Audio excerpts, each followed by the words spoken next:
যদি ভারত সরকারে কেএলওর শান্তি চুক্তি অতি শীঘ্রে না করে তাহলে আমরা ইটের জবাব পাথর দিয়ে দেব।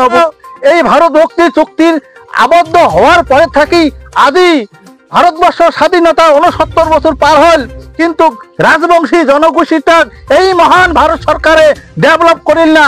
রাজবংশী জনগোষ্ঠীটার মৌলিক অধিকার কারি নিয়ে রাজবংশী জনগোষ্ঠীটার তাকে পৃথিবীর বুক থাকিয়া বিলীন করার যে ষড়যন্ত্র করেছে সেই ষড়যন্ত্র থেকে বাঁচার জন্য বৃহত্তর কামতাপুরী এবং রাজবংশী জনগোষ্ঠীর মানুষে বৃহত্তর গণতান্ত্রিক আন্দোলন গড়ে তুলেছিল, কিন্তু গণতান্ত্রিক আন্দোলন করিয়া কোনো কাম দেয় নাই। মানে ভারতবর্ষে বা ভারত সরকারের গণতান্ত্রিক আন্দোলন কোনো সময় মান্যতা দেয় না।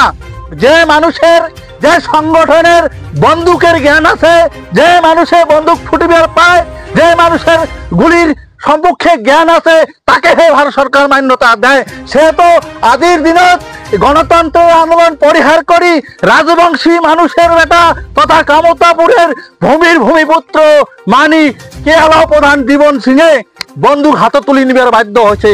সেই কেএলও প্রধান জীবন সিংহের লগত বা কেএলও কেএনের প্রধান ডিএল কোসের লগত ভারত সরকারে আলোচনা দেখে আনিয়া আজিও 2 বছর পার হয়ে গেল, ভেকল ভাবনা শুরু করে আছে। কিন্তু ভারত সরকার এটা মনে রাখা উচিত, যদি কেএলওর শান্তি চুক্তি অতি শীঘ্রে না করে 1980 থাকা বিধানসভা নির্বাচন 26-এর বিধানসভা নির্বাচনত ভারত সরকারে ইয়ার উচিত উত্তর পাইবে।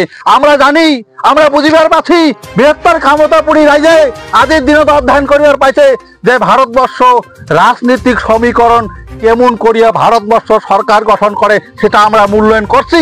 সেহেতু আমরা বুঝিবার পাচ্ছি ভারত সরকারের মন্ত্রিমণ্ডলে অনেক সময় কয় যে বুথ জেতেগা তো চুনাও জেতেগা, সে তো ভারতবর্ষ আমরা বুঝিবার পাচ্ছি যে এইবার কামতাপুরী রাজ্যের ভোট, কামতাপুরী রাজ্যের বুথ, সে তো আমরা কমর বান্ধি তৈরি হওয়া লাগছি 80 থাকা 26-এর বিধানসভা নির্বাচন যদি ভারত সরকারে কেএলওর শান্তি চুক্তি অতি শীঘ্রে না করে তাহলে আমরা ইটের জবাব পাথর দিয়ে দেব।